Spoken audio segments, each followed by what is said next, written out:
खुदावंद के कलाम को खोलते हैं। जिसके पास कलाम है आमीन। वो कलाम का हवाला निकाले, अमाल की किताब और उसका 26वां बाब और उसकी 12वीं आयत से लेकर 18वीं आयत तक।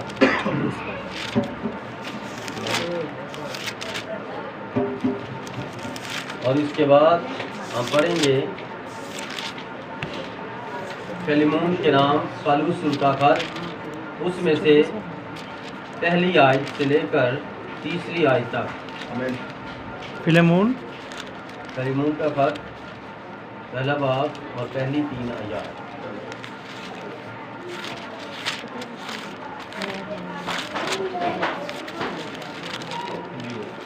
निकाल लिया सब ने?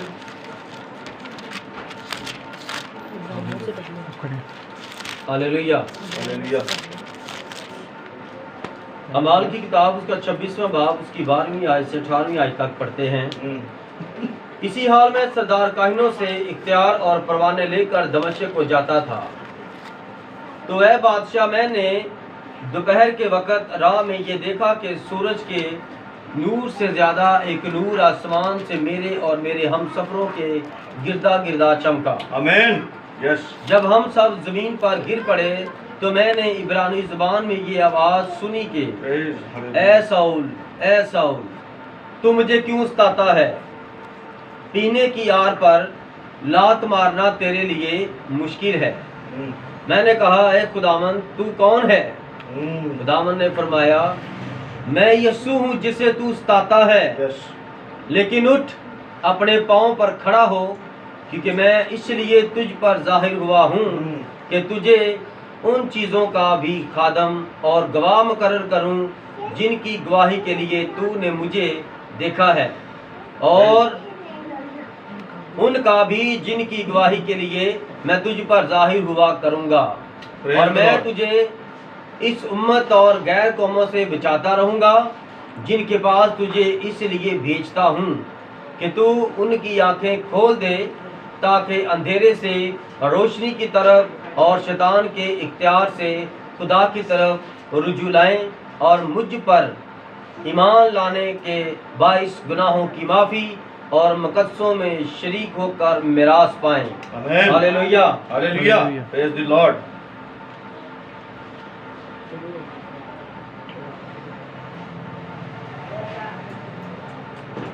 फिलेमोन के नाम पौलुस का खत,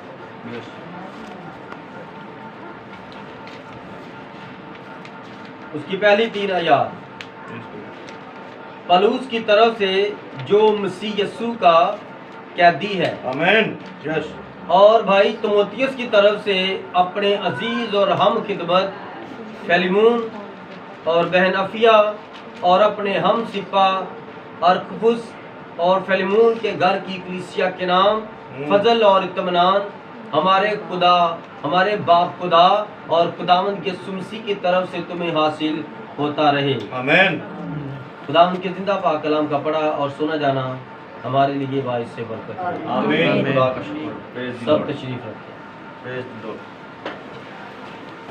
इस किताब मुकद्दस के लिए एक अनवान है, और वो अनवान है मसीह यीशु का कैदी। आमीन। पौलुस क्या फरमाता है? मैं मसीह यीशु का कैदी हूँ। आमीन। आज का क्या अनवान है? मसीह यीशु का कैदी। हालेलुया। बड़ी खूबसूरत गवाहियाँ हुई, और बेटी की बड़ी खूबसूरत गवाही हुई, और बड़ी खूबसूरत गवाहियाँ हुई। इन खूबसूरत गवाहियों का हम खुदावंद के नाम से उसकी शुक्रगुजार हैं कि वो अपने जलाल को अपनी ज़िंदगियों में, हमारी ज़िंदगियों में ज़ाहिर कर रहा है। आमीन। Thank you. देखें, एक छोटी सी ये बेटी है हमारी, और उसने ये बड़ी देर से दुआ में रखा था कि वो चर्च में आना चाहती है, और कुछ हमारे लोग हैं वो चर्च से छुट्टी करना चाहते हैं। वो दुआ करते हैं कोई सबब बन जाए, ड्यूटियाँ लग जाएं, छुट्टी हो जाए। और ये बेटी है, ये कह रही है मैंने दुआ में रखा है, और मेरे से दुआ करवाइए खादम से कि मुझे छुट्टी मिल जाए और परमानेंट एवरी संडे छुट्टी मिल जाए, ताकि मैं खुदावंद की इबादत में शरीक हूँ और उसके झूठने की गवाह हूँ। फिर बेटी ने बड़ी खूबसूरत बात कही कि उसको कोई लेकर आने वाला नहीं, खुदा सारे मामले हल करता है। Amen. ये मत समझो कि वो माँ बाप और बच्चों का मामला हल नहीं करता। बेशक आपका बाप चला गया, वापस चला गया या इधर ही, कोई बात, देखो वो चले गए, लेकिन जो खुदा ने इस बेटी के दर्द को, बोझ को देखा, खुदा ने पहले ही उस बेटी को ख्वाब में दिखा दिया कि तेरे लिए जाने का इंतज़ाम हो गया और आने का भी खुदा ने कहा। तो जब आप खुदा से इस तरह मोहब्बत रखेंगे तो खुदा आपकी ज़िंदगी में अपना जलाल जाहिर करता रहेगा और आप जब तक ज़मीन पर जिंदा हैं इसी तरह रोयाती रहेंगी, रोयाते रहेंगे, कलाम खुलता रहेगा, मैसेज मिलता रहेगा और आप ख्वाब देखते रहेंगे और खुदा के साथ बातचीत में आप आगे बढ़ते जाएंगे। कोई भी ज़मीन पर ऐसा मामला, ऐसा केस, ऐसा मुकदमा नहीं है कि वो दुआ से हल ना हो। हर एक चीज़ का हल है दुआ। Hallelujah. Brother, amen. God bless you. कभी किसी का कोई भाई जेल में गया, किसी की कोई इस तरह की वारदात हुई जिंदगी में कि उसे जेल जाना पड़ा।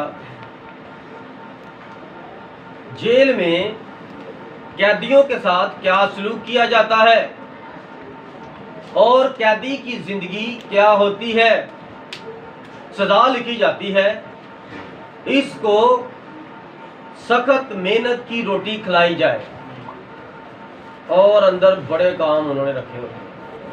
सारा दिन उस बंदे से जो काम वो कर सकता है उससे काम लेते हैं और उसको सिर्फ रोटी पानी देते हैं। और पहनने के लिए वो जो लिबास उन्होंने तैयार किया ना कैदियों वाला, वो एक ही लिबास। हमारे सुबह सगीर में यीशु मसीह ने अपनी जेल में एक कैदी को पकड़ा। क्या बात। इस बड़े सगीर में यीशु मसीह ने एक कैदी को पकड़ा।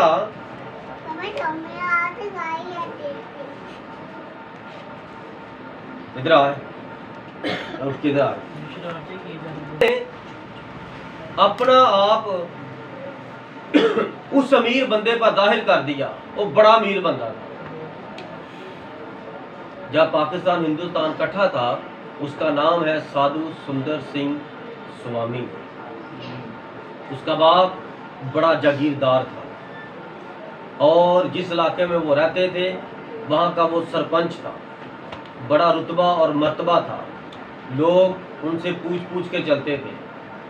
और सिखों में 3 निशानियाँ होती हैं, 2-3। एक उनके हाथों में कड़ा होता है और एक उन्होंने पग बांधनी है और एक जब वो जन्म उनका होता है तो वो सर पर उस तरह नहीं फिराते, उनके जन्म से बाल लंबे होते। ये 3 निशानियां हैं। और जब वो खुदा की तालीम लेने के लिए मसीही स्कूलों में जाता था तो वहाँ पर बाइबल पढ़ाई जाती थी, तो बाइबल की तालीम दी जाती थी। तो एक दिन पास्टर जी ने कहा कि खुदावंद यीशु मसीह कल, आज, बल्कि अब तक यकसा है। आमीन सर। तो वो नहीं माना, ये पता नहीं क्या है, कौन है वो, जिंदा है, वो जिंदगी देता है, ये क्या, ये हमारा ये लेक्चर इस तरह लेक्चर देता है। उसने ना बड़े मस्करे लगाकर अपने टीचरों से कहा मुझे बाइबल चाहिए सर। बाइबल ली और बाइबल जाकर उसने ना अपने दोस्तों ने कहा तू तुझ पर कि तू सिख होकर तूने ईसाइयों की किताब खरीदी और तू अपने घर में लाकर उसे पढ़ता है। उसने कहा ठहरो, मुझ पर तू करते हो, देखो मैंने किस लिए खरीदी है। आग जलाकर बैठे थे और उसने बाइबल खोली और ऐसे शुरू की और एक एक सफ़े फाड़ता गया और आग में डालता गया, सफ़े फाड़ता गया, आग में डालता गया। आधी से ज्यादा बाइबल फाड़ दी, जला दी। और तब उसका बाप आ गया। उसने कहा ओए सुंदर, ये तू क्या कर रहा है? और सुंदर के अंदर शैतान समाया हुआ था। सुंदर के दोस्तों ने जब उसके बाप को देखा वो सारे भाग गए और सुंदर एक ही काम करी जा, किताबें मुकद्दस पढ़ी जा रहा है और आग में जलाई जा रहा है। उसको कोई होश नहीं। जब भी कोई खुदा के खिलाफ काम करवाता है तो वो चाचे का बेटा नहीं होता, वो शैतान की रूह होती है इंसान के अंदर। जब आप खुदा के खिलाफ बोलते हैं और खुदा के खिलाफ करते हैं, उसने खुदा के कलाम को आग लगा दी तो खुदा तो जाहिर ही आग में होता है, आग में जाहिर होता है। तो फिर क्या होगा? जब वो किताब मुकद्दस को जला दिया तो बड़ी बेचैनी शुरू हो गई जिस्म में। बैठे तो दिमाग में बेचैनी, दिल में बेचैनी, घबराहट, मैं क्या करूं? आपको पता नहीं इस तरह की कभी कभी इंसान को बेचैनी होती है। क्या होगा? बड़ा परेशान, सोए तो सोया ना जाए, कभी पहलू बदले इधर और कभी इधर, कभी इधर। रात 3 बज के उठ के बैठ गया और दवा में दम देखो, अपनी दवाओं के तरीकेकार और ईमान ठीक करो। अभी वो मसीह नहीं हुआ, अभी हिंदू है। और दवा पता क्या की? उठ के अपनी चादर पे बैठ गया, कहता है सहयोगी खुदा, अगर तू ही अदालत में फैसला करेगा, मैंने तेरे कलाम में पढ़ा है और सुना है तेरे खादमों से कि तू अदालत में बैठकर मुर्दों जिंदों का इंसाफ करेगा, और अगर तू जिंदा है तो मुझ पर जाहिर हो जा, मैंने तेरे कलाम को जलाया है। और अगर तू मुझ पर जाहिर ना हुआ तो 4 बजे वाली जो ट्रेन यहाँ से गुजरेगी, जो साथ ही स्टेशन था, कोई मैं गलत नाम लेना नहीं चाहता, तो पास ही कोई स्टेशन था उनके, तो कह रहा है कि 4 बजे वाली ट्रेन के नीचे आके मैं अपनी जान दे दूंगा। इतना बेचैन हो गया, वो जो आग के अंदर कलाम जलाया था वो आग में खुद जलना शुरू हो गया था। खुदा ने उसको अपना कैदी कर दिया। और जब खुदा किसी को कैदी करता है तो उसके हाथों में, उसके पैरों में बेड़ियां डाल देता है, उसको रेस्ट कर लेता है। और रेस्ट का मतलब सुकून होता है, रेस्ट करो। और एक रेस्ट होता है कलाई ऊपर करो, अपने आप को मेरे हवाले कर। Hallelujah, hallelujah. और जब उसको खुदा ने इस तरह पकड़ा, बड़ा बेचैन खुदा ने से किया, तूने मेरे कलाम को जलाया है, मैं इस कलाम की आग में तुझे जला दूंगा। मरने वाली नहीं, जीने वाली, आमीन, जीने वाली आग है। हालेलुया। इसलिए जब वो उस आग में जलना शुरू हो गया, दुआ करके सो गया, तो 4 बजे वाली ट्रेन तो ना आई, तो 4 बजे सो गया आंख लगाकर। इस तरह, जिस तरह ये नूर है, जिस तरह पलूस पर यीशु मसीह जाहिर हुए, कमरे के अंदर एक नुक्कड़ में इस तरह नूर चमका, नूर के अंदर से आवाज आई, ऐ सुंदर, ऐ सुंदर। सुंदर उठ के बैठ, वो से नूर को देख रहा है, और नूर के अंदर से क्या आवाज आई? राह और हक और जिंदगी मैं हूँ। हालेलुया। मैंने अभी हवाला जहां से स्टार्ट किया था, माल 26वां बाब, उसमें क्या था? जब पलूस रसूल मौत का परवाना लेकर, गिरफ्तारी का परवाना लेकर, मसीहियों को सताने का परवाना लेकर दमिश्क को जा रहा था। मसीही दमिश्क भाग गए थे और वो यहूदियों से और रोमन से, रोम के डिक्टेटरों से इनाम कराम, रुतबा मर्तबा पाने के लिए उन्होंने कहा अगर जरूरत पड़ी तो उनको मार भी देना, और जाओ तुम उनको पकड़ के लाओ, जिंदा या मुर्दा, तुम्हें इनाम दिया जाएगा, तुम्हारा मर्तबा रुतबा ऊंचा किया जाएगा। नबी कहता है कि वो दमिश्क की राह में जा रहा था, 2 उसके साथ प्यादे थे और 11 बजे का टाइम था। आमीन। कितना टाइम था? 11 बजे। आप किसी जंगल से गुजरे, आपको वैसे ही बड़ा खौफ आया, अभी तो दिन के 11 बजे। तो नबी ने भी ये स्टेटमेंट दी है, praise the Lord, praise the Lord. तो है बादशाह, मैंने दोपहर के वक्त राह में ये देखा। कौन सा वक्त? दोपहर। 11 बजे दोपहर होती है कि नहीं होती? हालेलुया। दोपहर के करीब जब उसने देखा तो जैसे ही वो आधा सफर कर चुका, आधा सफर रह गया, तो खुदा अपने लोगों की प्रोटेक्शन खुद करता है। आमीन। हमें जरूरत नहीं है गार्ड खड़े करने की। Praise the Lord name of God, जो हमारी प्रोटेक्शन, हर वक्त करता है, उसका फरिश्ता हमारे साथ रहता है। आमीन ब्रदर। शोला जन तलवार लेकर नजर नहीं आमीन। आता। हालेलुया। नजर पता किनको आता है? जो हमें मारने के लिए आते हैं, Yes, brother. बदरू है उन पर वार करता है। Yes, brother. उनको नजर आता है। Yes, amen. ये खुदा की खूबसूरती है। यस। हालेलुया। हालेलुया। लेकिन हम लोग पता क्या, हम कहते हैं बॉडीगार्ड नजर आए, हट्टे कट्टे नौजवान नजर आए। जब पास्टर साहब गुजरे तो ऐसे गार्ड, यीशु भी कहीं से गुजरता था, कोई गार्ड नहीं। आमीन। हमारा ईमान हमें बचाएगा। आमीन। हम कहते हैं तुझे 30,000 रुपया तनख्वाह दी, तुझे 30,000 तनख्वाह दी, 2 गार्ड मैंने रख लिए। यीशु जी का पैसा गार्डों को दे, तो प्रेज दी लॉर्ड, दुआ में किसके आगे करता हूँ। कलाम में लिखा है जब शहर की हिफाजत खुदा ना करे तो शहर को कौन बचाए। हालेलुया। हालेलुया। इन दोनों किरदारों को इकट्ठा चला। यस।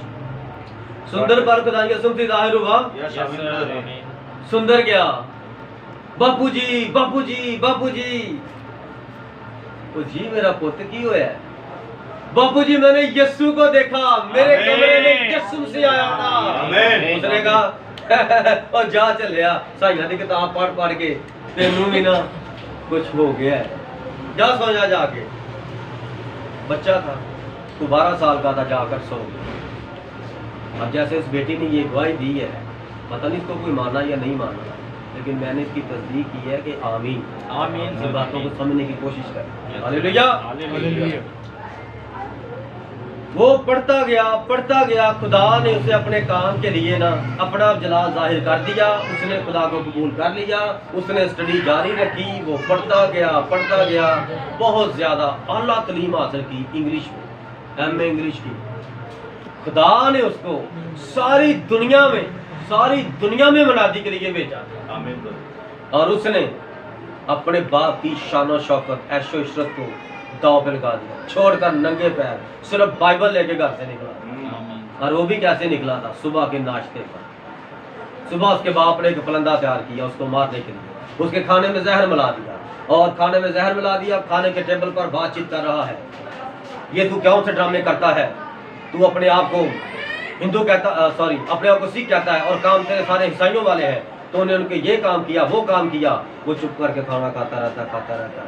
तो उनकी किताब को लाकर तू उसकी किताब को पढ़ता है, और तो अपने आप को ईसाई कहता है, वो चुप करके खाना खा रहा है।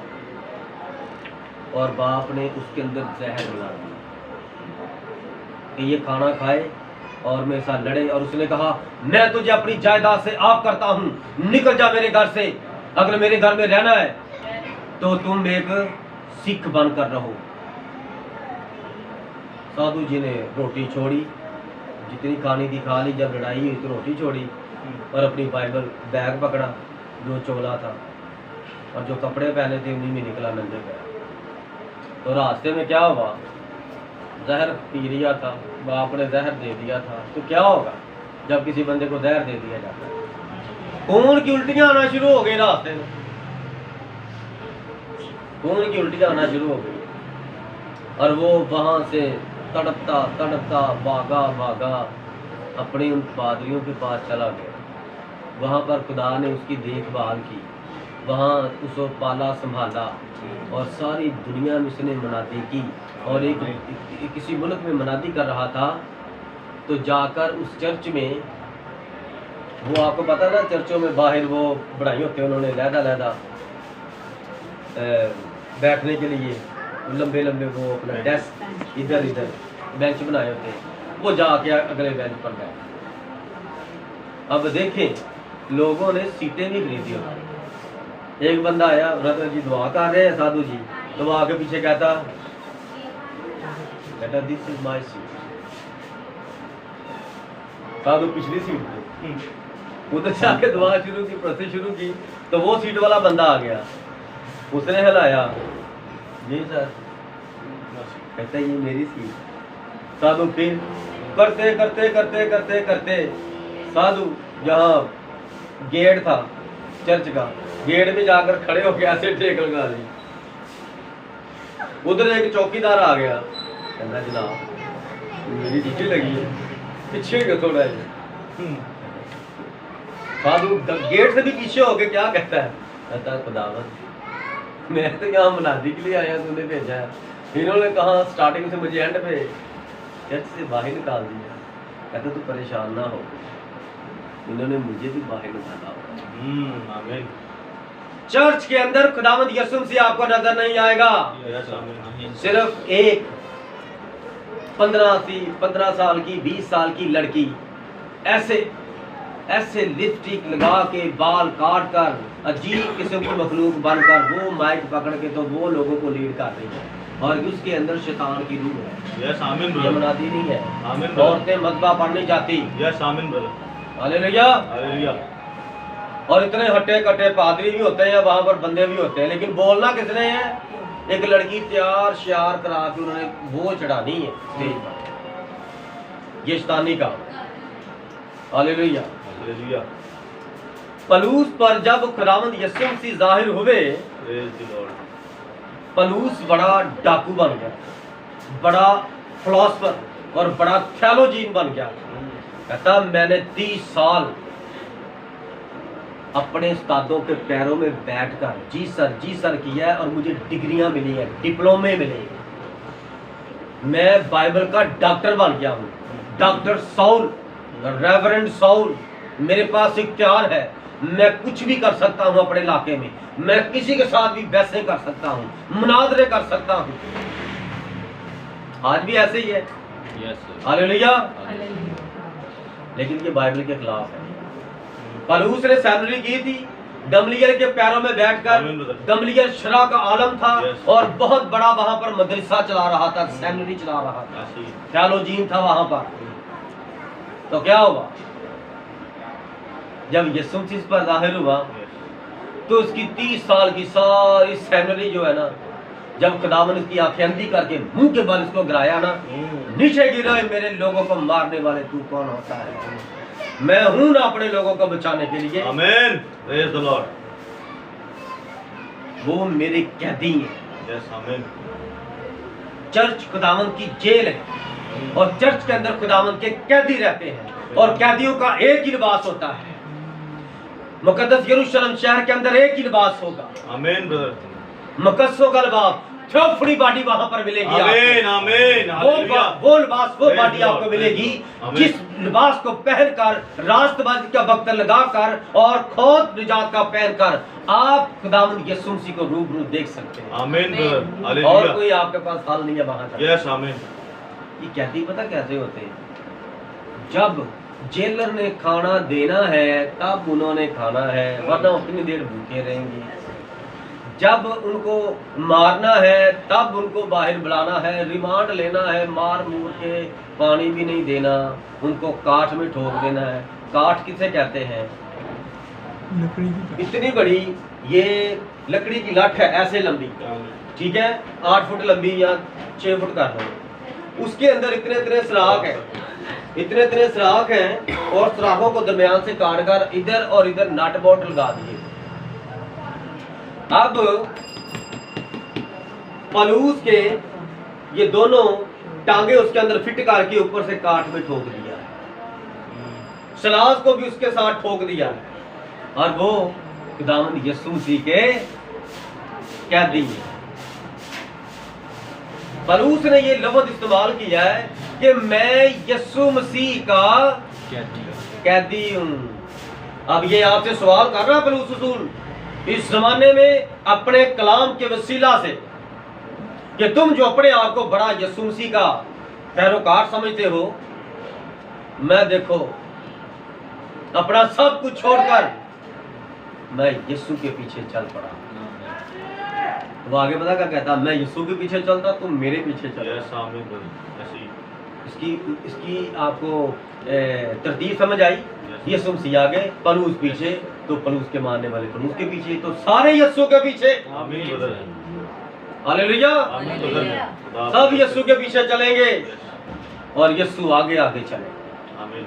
हम यीशु से आगे नहीं चलेंगे। लेकिन आज की कलीसिया, लौदीकिया की कलीसिया जो आखिरी कलीसिया है, उसने यीशु मसीह को बाहर निकाल दिया है और यीशु मसीह के आगे आगे चलना शुरू कर दिया। जो पास्टर कहेगा वही कहेंगे। चर्च में क्या हो रहा है? खुदा की इबादत नहीं हो रही। चर्च में क्या हो रहा है? कौन कौन सा डे हो रहा है चर्च में? Father day, mother day, sister day, pastor day. ये क्या हो रहा है? ये चर्च में हो रहे हैं। दुनिया की तारीख, बाइबल की तारीख पढ़कर देखें, कभी मजहबों पर ये पखंड, ये तमाशे नहीं हुए। आमीन। ये खुदा का मजहबा है तो खुदा खालिक और मालिक है। इतनी सेंस नहीं है यहाँ पर माँ को खड़ा करेंगे लाकर,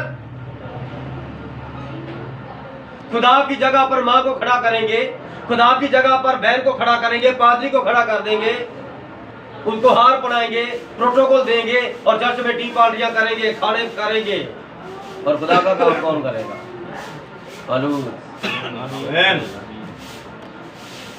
hallelujah. Praise the Lord. Hallelujah. Palus ने अपने आप को कैदी कहा है, यस आमीन। और कैदियों की बड़ी बड़ी सजाएं सख्त होती हैं। ऐसी है।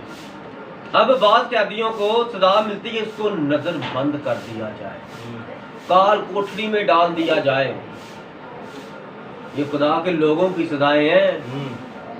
आपको जरा सर में दर्द हो तो वो एक दिन ना जाए, आप डॉक्टर बदलना शुरू कर देते हो, यीशु भी भूल जाते हो। इधर यीशु के लिए मार खा के जिस्म छलनी हो गया है, खून ही खून सारे जिस्म से बह रहा है। पानी नहीं उन्होंने पिलाया, उन्होंने काठ में ठोक के ना तो ऐसे बिठा दिया है, ऐसे ऐसे टांगे ऊपर, ऐसे जकड़ी हैं काठ के अंदर, और सिर्फ ऐसे वो पीछे बैठे हैं ऐसे, और सिर्फ हाथ काम कर रहे हैं, हाथों से ऐसे बटेक लगा के बैठ सकते और छोड़ दें तो ऐसे। रात का वक्त पलूस और सिलास ने अपनी दर्दों में होए होए खुदा तू हमें क्यों नहीं बचाने के लिए आया, ये नहीं कहा, कुछ शिकवे नहीं खुदा से किए। उन्होंने कहा सारे सो गए हैं, चल सिलास, यही वक्त है उसकी प्रस्तिश का, उसकी इबादत का, तभी वो आएगा हमारे पास। आमीन। दोनों ने आंसुओं के साथ, रूह के साथ, सच्चाई के साथ प्रस्तिश शुरू कर दी। बड़ी प्रस्तिश की कि पाक रूह वहां पर आ ही गया, उनकी मोहब्बत और ताबेदारी की प्रस्तिश के वसीला। यहाँ पर बार बार कहना पड़ता है, ताली भी जाओ बहन, ताली भी जाओ अंकल, अंकल ताली भी जाओ, बार बार ताली के इशारे करने पड़ते हैं। जहाँ रूह और सच्चाई से प्रस्तिश होती है वहां पर पाक रूह आ जाता, किसी को कहना नहीं पड़ता। यस आमीन। पादरी झूठ बोल जाते हैं, पाक रूह यहाँ पर है तो काम क्यों नहीं हो रहा? स्टेज पर लड़कियां खड़ी हैं तो पाक रूह वहां नहीं आता, ना लड़कियां खड़ी होती। पुराने अहद को पढ़ के देख ले, खरूज में खुदा ने मूसा से कहा, मूसा इन औरतों से कह दो अपने कानों से ये सोने की बालियां उतार दें, अपने नाक से ये सोने की नथ उतार दें, ये पैरों में पजे पहनी है ये उतार दें, ये हाथों में जो ब्रेसलेट डालें ये उतार दें। अगर इनके दरमियान से मैं गुजरा तो मैं इनको मार डालूंगा। मुझे नहीं समझ आती कि ये पादरी ये वाले हवाले क्यों नहीं देते कि बहनों सिंगार मसीहत में हराम है। कभी सुना था माँ जी ये बात आपसे? माँ जी बेटे सुनी तो है, पर ये है कि आजकल अमल नहीं कर रहे। अमल किसने करना है? अमल नहीं कर रहे। अमल पास्टर ने नहीं करना, पास्टर ने बताना है, अमल अवाम ने करना है। अवाम जो ने करना। करेगा हाँ। जो करेगा उसका अजर बढ़ेगा। हाँ। भाई मिशन दे मैंने आपको बता दिया, अल्लाह दाते पर नहीं अमल कर रहे। मैंने आपको बता दिया, हाँ जी, अब आपने अमल करना है। हाँ जी, बड़ी देर की बात। मैंने आपको बता दिया, अब आपने अमल करना है। और अगर आप ये समझें कि ये कौन फरमा रहा है, इस दुनिया का खालिक और मालिक फरमाता है, है औरत मैंने तेरा कान मुकम्मल बनाया, मैंने तेरा नाक मुकम्मल बनाया, ना मैंने तेरे नाक में छेद किया ना कान में छेद किया, ये तूने किससे छेद करवाया? मैंने तो तेरा कान और नाक ठीक बनाया। औरत ने कहा शैतान ने किया। औरत को मिला था ना शैतान? यस आमीन ब्रदर। मिला था ना? ये तभी से ये बात निकली। यस ब्रदर जी आमीन। हालेलुया। वहां पर आपके अमाल आपसे ऊंचा बोलेंगे। ब्रदर ब्रानम कहते हैं आपके अमाल उस वक्त आपसे ऊंचा बोलेंगे, आपके खिलाफ गवाही देंगे। बड़ा खूबसूरत देखो जब खुदावन के सुलसी पालूस पर जाहिर हुआ, अंधा कर दिया खुदावन ने। अब उसे हुक्म हुआ कि जा, जो सीधी गली कहलाती है दमिश्क की, वहां पर जा, इस घर में। और फिर अपने नबी पर खुदा जाहिर हुआ, हननिया पर। हननिया, मैंने उसको चुन लिया है। नहीं कहता है खुदावन वो तेरे लोगों को सताता है। खुदा ने फरमाया मैं इसीलिए तुझे चुन लिया है, वो मेरा कैदी है, यस वो मेरी ही बेड़ियों में बंधा हर काम करे। यस और फिर जब खुदावन ने इब्रानी में कलाम किया तो फरमाया पीने की आर पर लात मारना तेरे लिए मुश्किल है। ये पीना किसे कहते हैं, आर किसे कहते हैं? पीने की आर पर लात मारना तेरे लिए मुश्किल है। पुराने वक्तों में जब खेतों में हल चलाया जाता था तो 2 बैल होते या 1 बैल होता, तो उनके अगर 2 होते तो उनके गर्दन पर जुआ रखा जाता और सेंटर में हल लगाया जाता, और जो किसान उस हल को चलाता तो उसके हाथ में इतनी लंबी एक स्टिक होती, 4 फुट या 5 फुट की, उसकी एक तरफ इस तरह की वो छोटी सी बर्शी बनी होती और एक तरफ छोटा सा कांटा बना होता। किस लिए? हल को साफ करने के लिए। और एक साइड से वो छड़ी होती, छड़ी से वो उनको हाँकता, मारता, और जो ब्लेड टाइप थोड़ा सा सिस्टम लगा होता पीने की आर, वो हल साफ करने के लिए।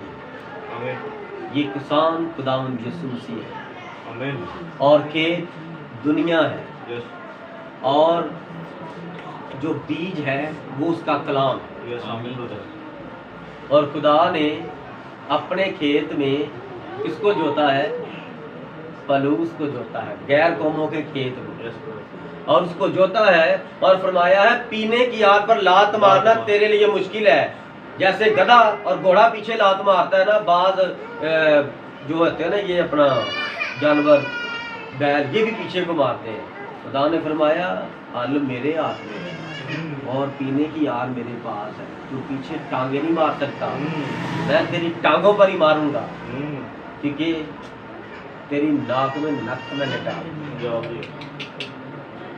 तेरे हाथों में हथकड़ी डाल दी है, खींच के रखे हैं तेरे हाथ और तेरे पाँव। हालेलुया हालेलुया कैसा कह दिए? जब खुदा ने उसे चुना और जब खुदा उस पर दमिश्क की राह पर जाहिर हुआ तो उसके बाद वो अपने उस्ताद के पास नहीं गया, गमलीएल के पास। याद रखना, आमीन ब्रदर इधर जब लोगों को सही बता देना तो वो इधर तो करते हैं आमीन, मैं ये बपतिस्मा लूंगा लूंगी, बाद में कहते हैं बाहर निकल के भाई साहब पूछा शाम को आना है। अच्छा जी, भाई साहब आ गए, हाँ जी, वो जी इतने पादरी आया थी तो उन्होंने क्या किया है बपतिस्मा लो। ऐसे होता है ना, ये क्यों होता है? क्यों होता है? हालेलुया हालेलुया ये इसलिए ऐसे होता है कि इब्लीस के खादम अपना काम कर रहे हैं और लोग सच्चाई से मुंह मोड़ रहे हैं, और जब आप सच्चाई से मुंह मोड़ते हैं तो फिर आप कुछ भी नहीं कर सकते। अब देखो पलूस अपने उस्तादों के पास वापस नहीं गया। जब आपको सच्चाई मिल जाए, बराए मेहरबानी आप भी खुदा के आगे झुक जाए, तन्हाई में ज्यादा दुआ करें। जिनके बपतिस्मे हो गए ना, अभी तक उनको रूह कुदस नहीं मिला, क्योंकि उन्होंने समझा कि हमारी अपना वो ऊपर पक्की पक्की पक्की बात होगी, हम तो ऊपर वाली हिस्सा हमारा पक्का मिल गया। जहाँ यीशु ने कहा था मैं जाता हूँ बाकी घर जगह तैयार करता हूँ, इन्होंने कहा हमारी तो जगह रजिस्ट्री हो गई है, हमने बपतिस्मा ले लिया, रजिस्ट्री भी होगी, इंतकाल भी होगा, ये तो आराम से बैठे हुए अपनी जगह ले। लेकिन ऐसा कुछ नहीं।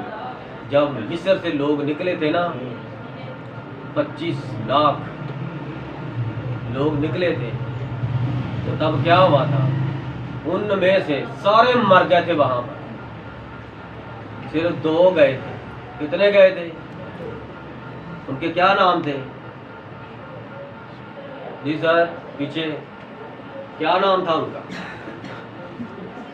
हालेलुया यीशु और मूसा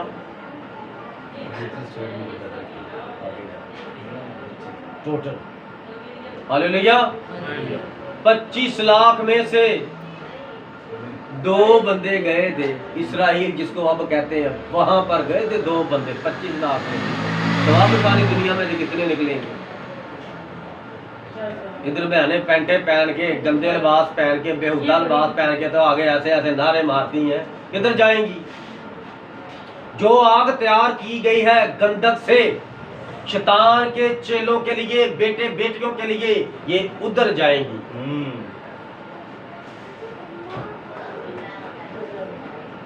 एक खुदा के कलाम को जिन्होंने तमाशा बनाया ना, वो तमाशा बन जाए। आने वाले वक्त में उनके साथ बड़ा बुरा हो। हालेलुया। और नबी ने क्या किया? पलूस ने क्या किया? उसने खामोशी इख्तियार की। खुदा ने फरमाया चल बियाबान में आ जा। 3.5 साल अरब के बियाबान में, सराओं में पलूस 3.5 साल इसराइल से गुम हो गया, इसराइल से निकल गया।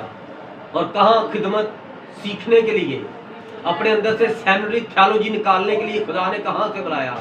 जंगल बियाबान में, जहाँ सिर्फ तू होगा और मैं हूँगा और मैं तुम्हें सिखाऊंगा। खुदा इस तरह सिखाता है।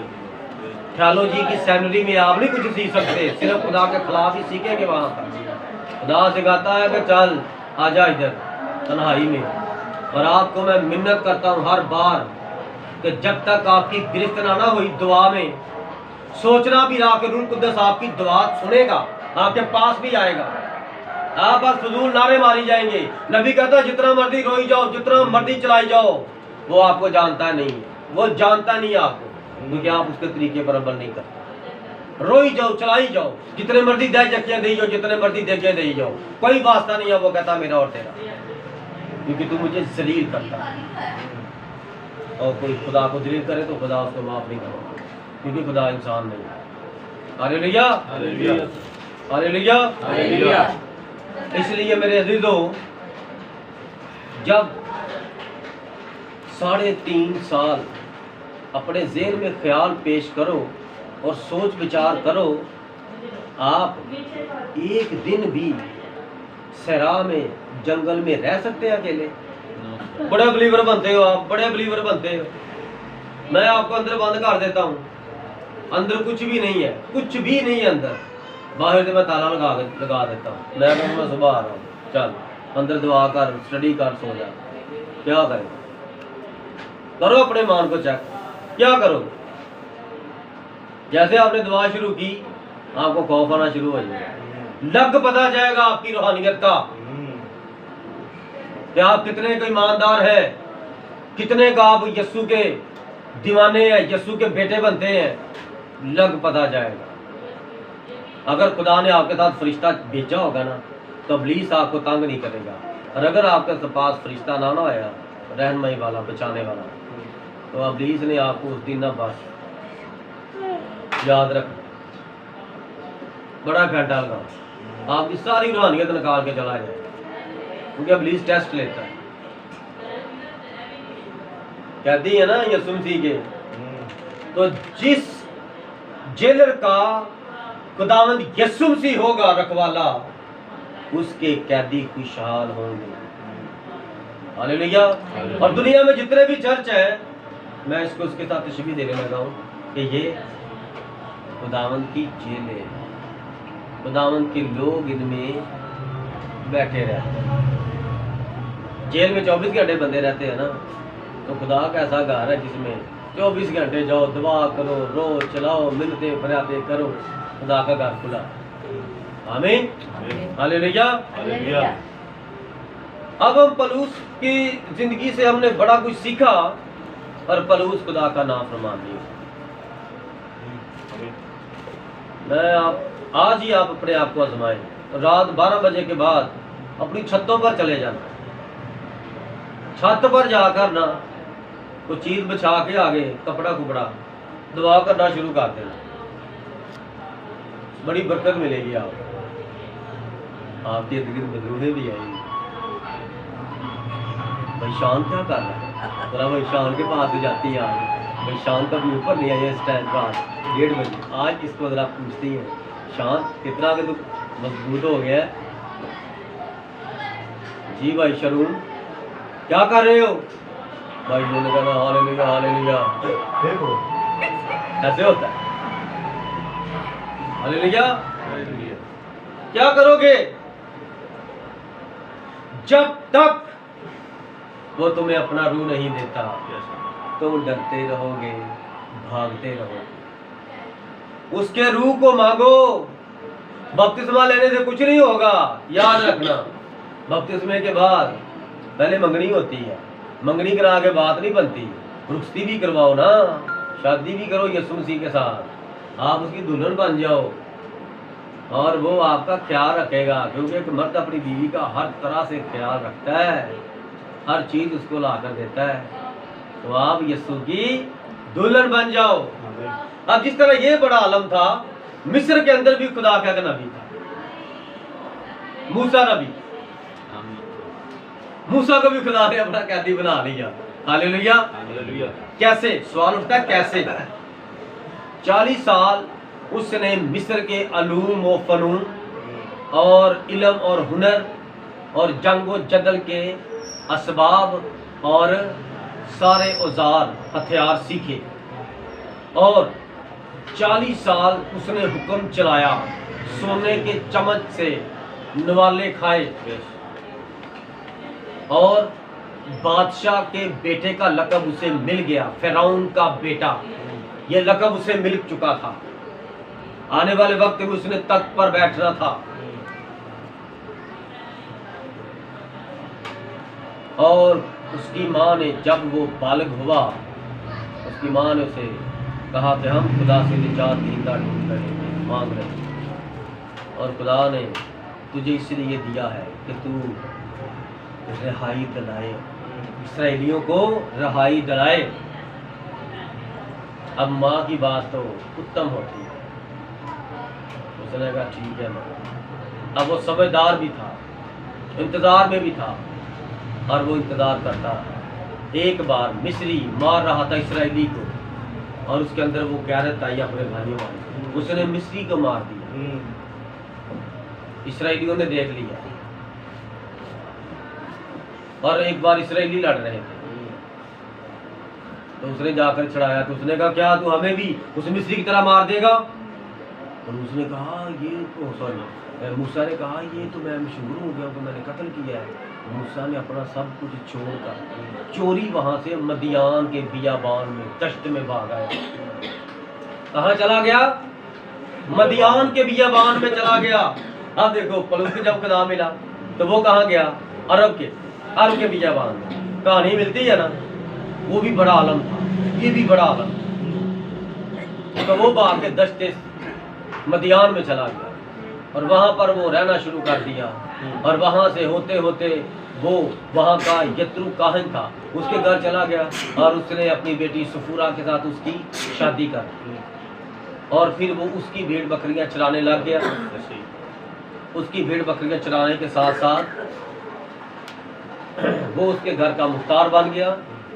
और जब उसको 80 साल हो गए, 40 साल उसने मिस्र का इल्म अंदर डाला, और मिस्री बन गया इसराइली से, और उसके अंदर वो रुतबा मर्तबा आ गया।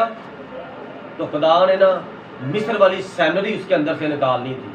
तो 40 साल उसे ना जंगल में रखा, सर्दी में, गर्मी में, भूख में, प्यास में और तूफानों में, अकेला ही रहा, भेड़ बकरियों को पालता रहा। 40 साल लगे उसके अंदर से वो इल्म निकालने में। जब बचपन से जवानी तक आपके अंदर कोई गलत बात बैठ जाती है, तो फिर उस निकालने का भी उस पर थोड़ा टाइम लगता है। क्योंकि आप हर रोज कहते हैं यार हम तो बचपन से चर्च में जा रहे हैं, हम तो बचपन से ये दुआ कर रहे हैं, ये कहते हैं ये दुआ नहीं करनी चाहिए। भाई बदल गया वक्त। बचपन में आप नंगे रहते थे, नंगे कपड़े नहीं पहनते थे। मैं गलत कह रहा हूँ सही कह रहा हूँ? छोटे छोटे बच्चे नंगे रहते थे ना, जहाँ मर्जी पीपी कर दिया, चिच्ची कर दिया, कोई पता नहीं कौन आया, दादा आया, चाचा आया, पादरी आया, उसको क्या पता, वो जहाँ मर्जी बैठ के पीपी कर देता। लेकिन आप बड़े हो गए हो, 20-25 साल के हो गए, आप हर जगह पर नंगे इस तरह बैठ नहीं सकते।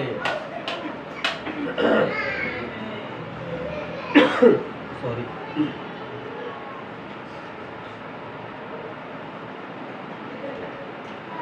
हर काम का वक्त होता है। हालेलुया। हालेलुया। खुदा ने 40 साल लगाए उसके अंदर से इल्म निकालने के लिए, सेमिनरी थियोलॉजी निकालने के लिए। जब 80 साल का हो गया, 40 जब 80 साल पूरे हो गए ना, तो साथ ही खुदा जंगल में जल्दी पहाड़ी में उस पर जाहिर हो। पलूस का हवाला पड़ा, जंगल में खुदा जाहिर हुआ था। आमीन। आमीन ब्रदर। आसमान और जमीन के दरमियान इस तरह आग जल रही थी, इस तरह आला था, उस आग जल रही थी, उसके अंदर से यीशु की बोल रहा। और यहाँ पर देखते हैं मूसा भी जंगल में चला गया है, 80 साल का हो गया, इल्म निकल गया है, अब सिर्फ चरवाहा ही रह गया, उसके दिमाग में बस यही है, बकरियों के बच्चे हो गए और बच्चों को संभालना है, वो बच्चे बीमार ना हो जाए, बच्चों को कैसे संभालना है, बकरियों को कैसे संभालना है, मौसम सरमा में कहाँ रखना, मौसम गर्मा में क्या खिलाना है, बस उनको बस यही पता। 40 साल हो, जब खुदा पर जाहिर हुआ तो खुदा ने पहली बात क्या फरमाई? क्या फरमाई खुदा ने पहली बात? जब वो उस झाड़ी के पास जाकर खड़ा हो गया, जितनी जितनी जगह मुकद्दस थी, जब उस मुकद्दस जमीन पर उसका पैर लगने लगा तो आवाज आई, ऐ मूसा वहीं पर रुक जा, मैं तेरे बाप इब्राहिम और इसहाक और इसराइल का खुदा हूँ। आमीन। ये जगह पाक है जहां तू खड़ा है, पीछे जा, जूती तार के आगे। हालेलुया। उसने कहा लो भाई, आज तो मेरी मुलाकात मेरे बाप दादा के खुदा से हो गई, जिसके बारे में मेरी माँ मुझे बचपन में बताती थी कि मुझे खुदा ने भेजा है, इसलिए तो मेरे घर पैदा हुआ है कि तू इसराइलियों को बचाए। उसको सारी बातें याद थी। और फिर खुदा ने फरमाया कि मैं तुम पर इसलिए जाहिर हुआ हूँ कि तुम मिस्रियों के हाथ से 400 साल की गुलामी से, गुलामी के घर से मेरी कौम बन इसराइल को निकाल कर मुल्क कनान में ले जाओ। हालेलुया। वहाँ मूसा ने पूछा तेरा नाम क्या है? वहाँ उसने नाम बताया, मैं जो हूँ सो मैं हूँ। आगे मूसा ने आगे पलूस ने नाम नहीं पूछा, नहीं ना पूछा, तो पलूस को खुदा खुद बता रहा। क्या बता रहा है? मैं यीशु जिसे तू सताता है। अगर आप खुदा के खादमों को गाली गलौज करते हैं तो यीशु आपको पूछे। God bless you. हमें तो पता भी नहीं है हमें कौन गालियां देता है और हमारे लिए कौन दुआ करता है, ये तो मेरा खुदावंद यीशु ऐसे ही जानता है। ब्रदर। लेकिन उसने मुझे चुना है कि सबके लिए दुआ करनी है। किसी ने एक बार कह दिया तो मैं 10 साल से दुआ करी जा रहा हूं, जब तक वो मिले और कहे आमीन मैं तो ठीक हो गया हूँ, मेरा काम हो गया। इसलिए हमारी तो ये खिदमत है और हमें इस चीज़ का अजर का पता है। हालेलुया। हालेलुया। और फिर अगले जो 40 साल थे उसने क्या किया था? उसने खुदा की भेड़ों को पाला और संभाला था। जो खुदा के लोग हैं ना, खुदा की भेड़ों की मांग, और वो सबसे अच्छा चरवाहा है। और यहाँ पर उसने मूसा को चरवाहा बताया और मूसा इतना अच्छा चरवाहा साबित हुआ खुदा के कलाम में। खुदा ने फरमाया है मूसा अपने बीवी बच्चे लेकर इनसे अलहदा हो जा, मैं इनको दुनिया की सफ़े हस्ती से ख़त्म कर दूंगा और तेरे अंदर से इससे बड़ी कौम पैदा करूंगा। मूसा ने क्या कहा? उसने कहा खुदावंद अपनी किताबे हयात से मेरा नाम काट दे, इनको माफ कर दे। कैसी खिदमत है। हालेलुया। ये खिदमत होनी चाहिए। और पलूस ने क्या कहा? मैं तो रूह कुदस की जंजीरों में बंधा हुआ खुदा का मसीह यीशु का कैदी हूँ। आमीन। क्या आप अपने आप को इस लायक समझते हैं? समझते हैं आप अपने आप को इस लायक? कौन कौन समझता है अपने आप को इस लायक?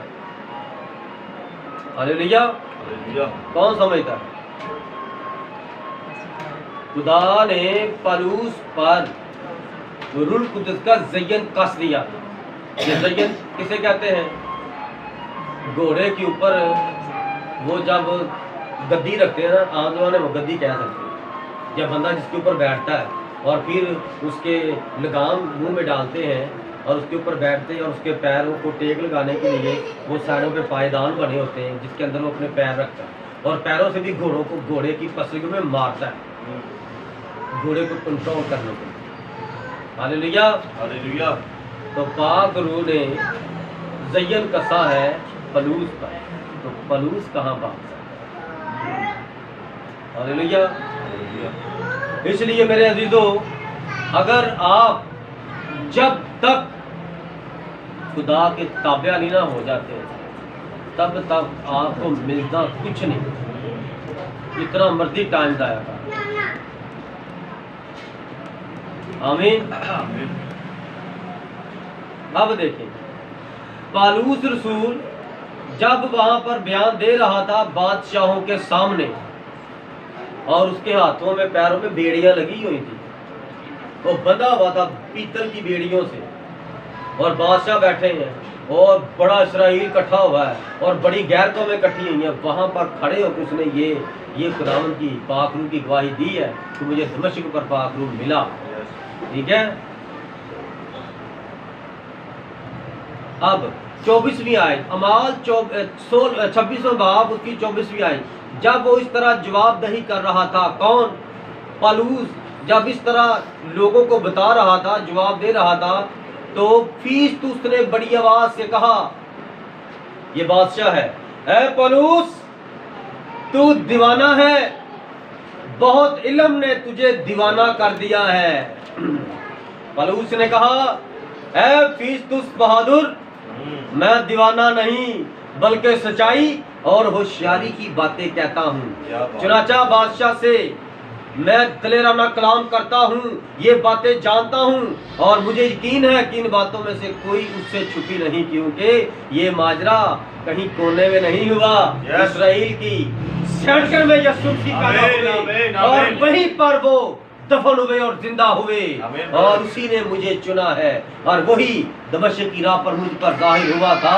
मैं ये कोई झूठ मूठ नहीं आपको कह रहा है। अग्रिप्पा बादशाह, क्या तू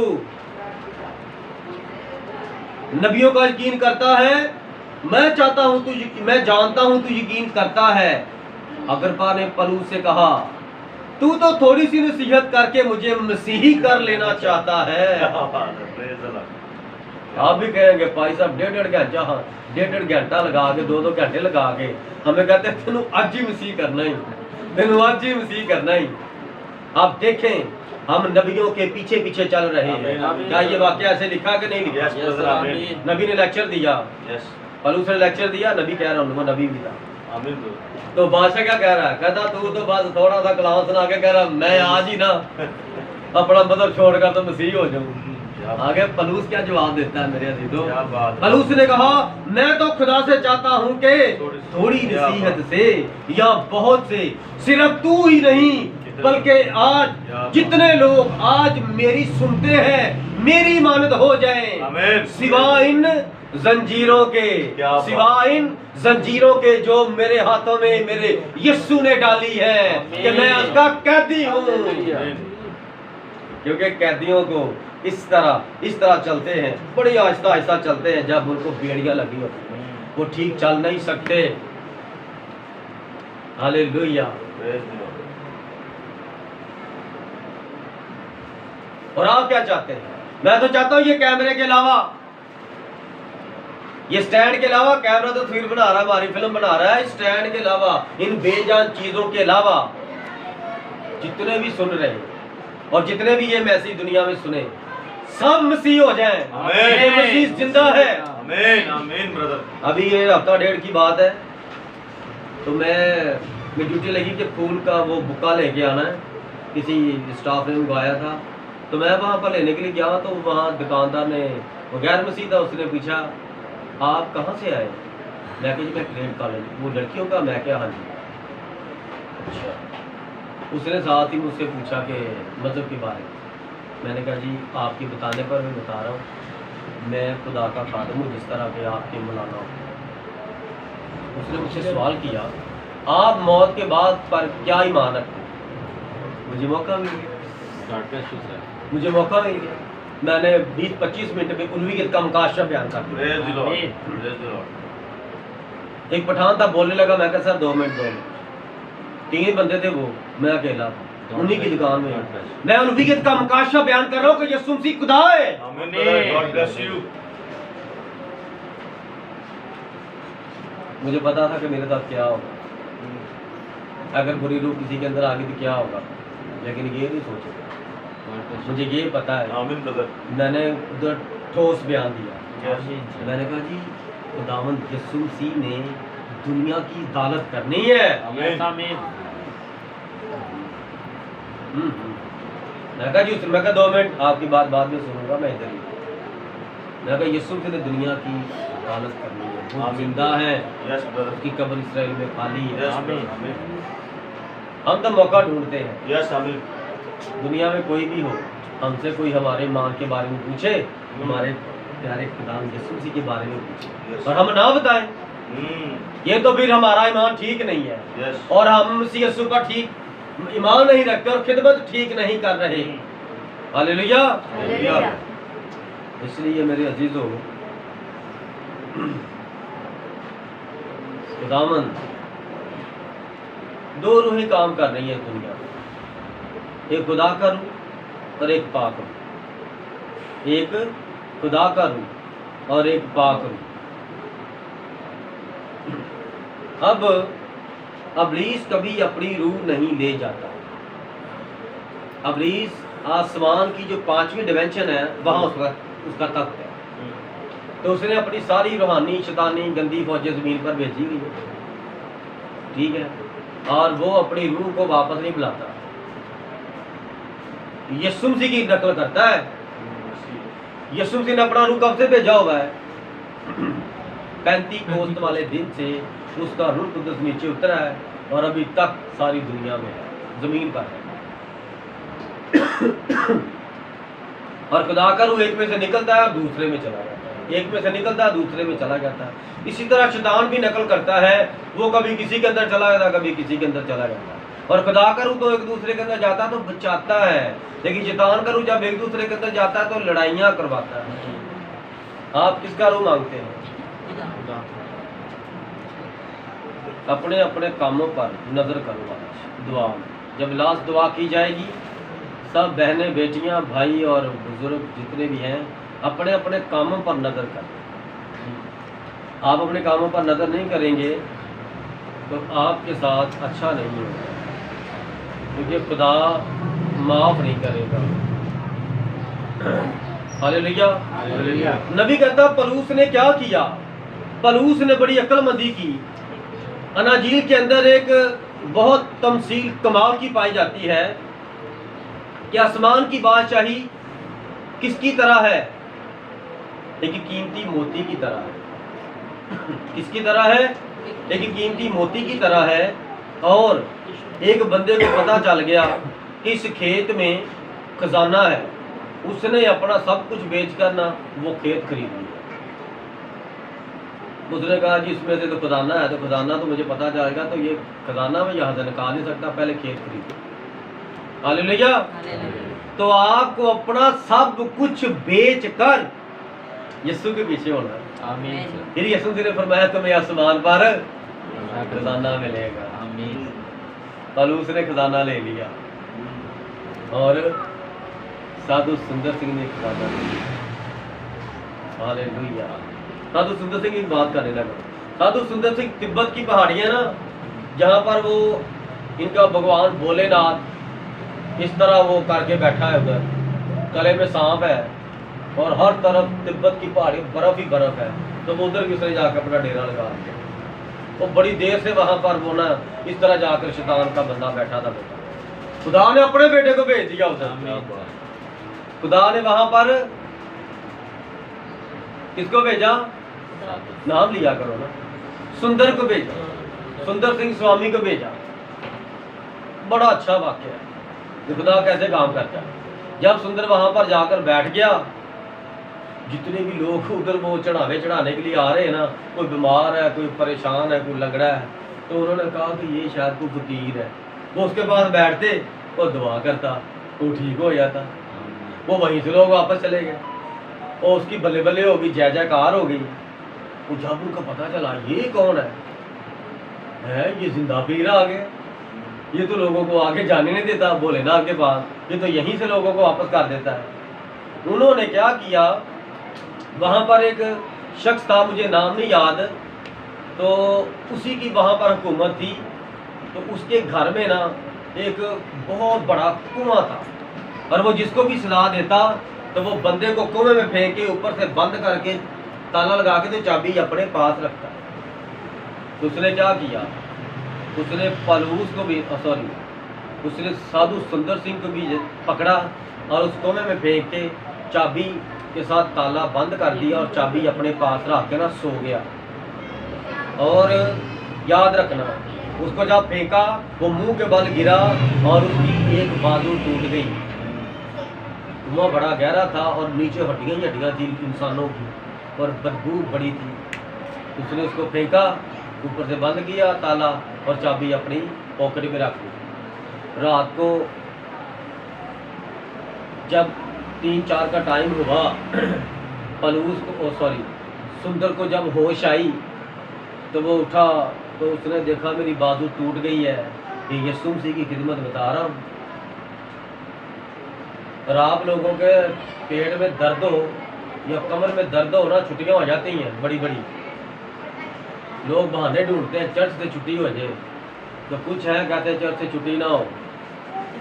हालेलुया। बड़ा ही अच्छा वाक़या, मुझे इससे बड़ी बरकत मिली।